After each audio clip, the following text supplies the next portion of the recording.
The rain had just stopped when I dragged my last box into that tiny flat in South London.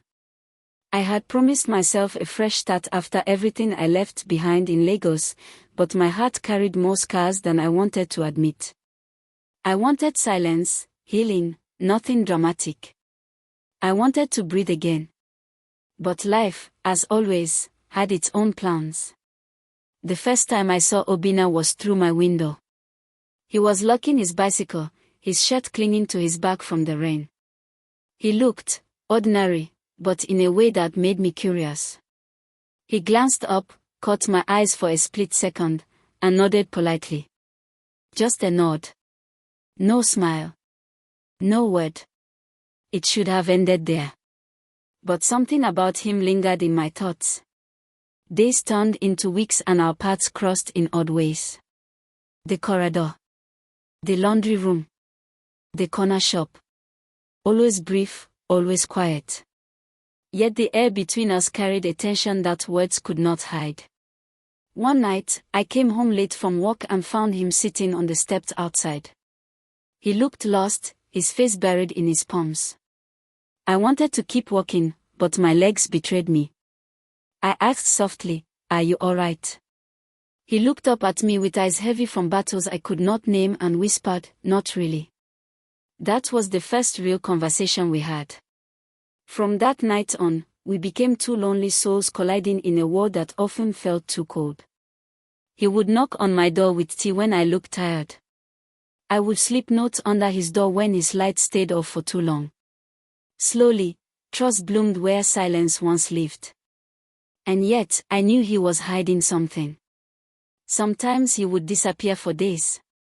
Sometimes his phone rang and he would step outside, voice low and secretive. I told myself not to care, but my heart was already too involved. Then came the night everything cracked. I had just returned from work when I saw him in the hallway arguing with a stranger. The stranger's words cut through the walls. "You can't keep running forever, Obinna." My body froze. Later, when he came to me, his face pale and restless, he confessed. Years ago, he had made mistakes. Bad decisions. People he trusted had dragged him into trouble he never asked for. He had fled, trying to start over, but the shadows of his past never stopped chasing him. My chest tightened. How could I trust a man who had hidden so much? I felt betrayed. Used. I told him to leave me alone, my voice trembling as tears burned my cheeks. He walked away without argument, his shoulders heavy, as if he had lost the last bit of light in his world. That night, I lay in bed staring at the ceiling, torn between anger and the aching truth that I loved him. Weeks passed. He kept his distance, and the silence hurt more than the lies ever did. I missed his voice, his tea, the comfort of knowing someone cared. But pride is a cruel war, and mine kept me locked inside loneliness. Until one evening, I heard a knock. Hesitant, soft, almost broken. When I opened the door, there he was, holding nothing but a folded letter. He handed it to me and whispered, "Please read this." Then he turned and walked away. My hands shook as I unfolded the paper. It was a confession, raw and unpolished.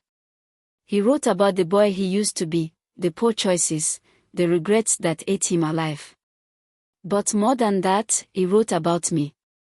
How meeting me gave him hope he thought he no longer deserved. How he wanted to be better, not just for himself, but for us. And how he would wait for me, no matter how long, because love without honesty meant nothing. Tears blurred my vision. For the first time, I saw the man behind the secrets. A flawed man, yes, but a man who wanted redemption. The next morning, I knocked on his door.